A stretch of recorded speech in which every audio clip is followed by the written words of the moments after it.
obviously you're back in place where you called home for your college career. Just what's the first thing going through your mind? You know, your numbers getting retired here. It's humbling. It's very humbling.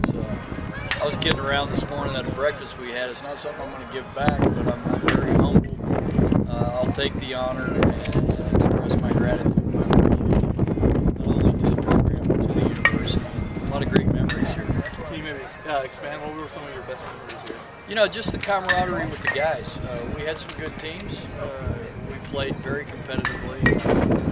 We opened every year that I was here. We opened with UT down in Austin, 4-game set. I believe it was 2 out of my 4 years we split with them. One of the years was when they won the national championship. Those great memories. I remember all the guys on that team. The thing that's lasted throughout the years is even with my career path and some of my ex-teammates' career path, we all stay in touch. So I stay in touch with a lot of the old players, and they come down and visit. We live in Central Texas, and then I try to hook up with them when we're in town. And then what do you think some of the things that you learned here during your stay here at UT Arlington that maybe helped you down the road now? Oh, there's no doubt. I mean, I was blessed. My father was a coach, and I played for a great high school coach here in Arlington, Tommy Cantrell, and then go from Tommy to Butch McBroom and John Mochek with Butch losing his leg. I was here during his cancer struggles. Just the tenacity that all the coaches together, you know, the grinding attitude along with the education of the X's and O's and what you need to do in certain situations. It just fueled the fire for me. I loved the game already, but it fueled the fire for me to continue to grow as a baseball man.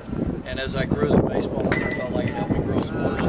And then also you talked about you still stay in touch. Do you still get a lot of calls, you know, remarks, maybe your manager, like during the season, you know, for helping out and things like that? Yeah, you know, we talk on occasion. He tells me what he sees. Yeah, once a coach, always a coach, you know, and it's always welcome advice, even from my father. You know, my father's a good baseball man. My high school coach, Tommy Cantrell, a very good baseball man.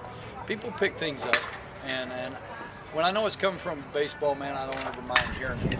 It's the ones that don't have an education and a background as much as the educated that you get a little bit tired of hearing. But, you know, that comes with the territory, and that's all part of it. Especially when you're managing in Japan, how was that being so far away from the States, especially over here? Well, from that standpoint, it was tough. From a media standpoint, a fan standpoint, it was great because you can't understand what they're saying. I mean, that was one of the great advantages, of course, after we turned the program and started being successful. Then there were a lot of times where you wish you could hear or could understand. And as I was over there for more years, then I could understand more. But 5 years was long enough. We needed to get our kids back here in the United States and have an opportunity to experience some of the same things that me and my wife did here in the States. And you got some UT Arlington guys with you in Kansas City. Yeah. How's you know, taking over? That's been tremendous. Yeah, we get ragged a lot for that. But Steve Foster joined us this year as our bullpen coach, the first pitcher to make it the big leagues from UTA. Dave Owen, first position player.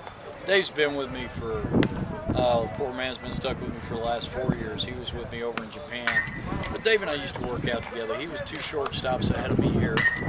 And then as I aspired to play professionally, Dave pretty much took me under his wing after I was signed by the Cleveland Indians. And I got to work out with him and Dave Hostetler. There's one more Texas guy, too. We get ragged about him, too. John Gibbons, ex-manager for the Toronto Blue Jays. He's a San Antonio boy, so we got 4 Texans on the staff, so that's nice. And then for the current UT Arlington team, I guess you've heard a lot about Michael Choice. I have. Did you watch him take batting practice? No, I haven't had a chance to see him yet. What have you heard? Looking forward to visiting with him if I get an opportunity. He's, you know, I understand he's very highly touted and highly talented.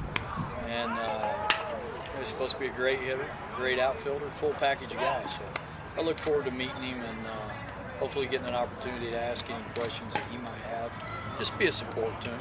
Is it nice to see, you know, a lot of UT Arlington guys starting to get picked up? Yeah, it's tremendous. You know, to see the names out there on that board, that's great. That's great. It's great for, hopefully it's great for Darren and the coaching staff here, and you know, for recognition for the university.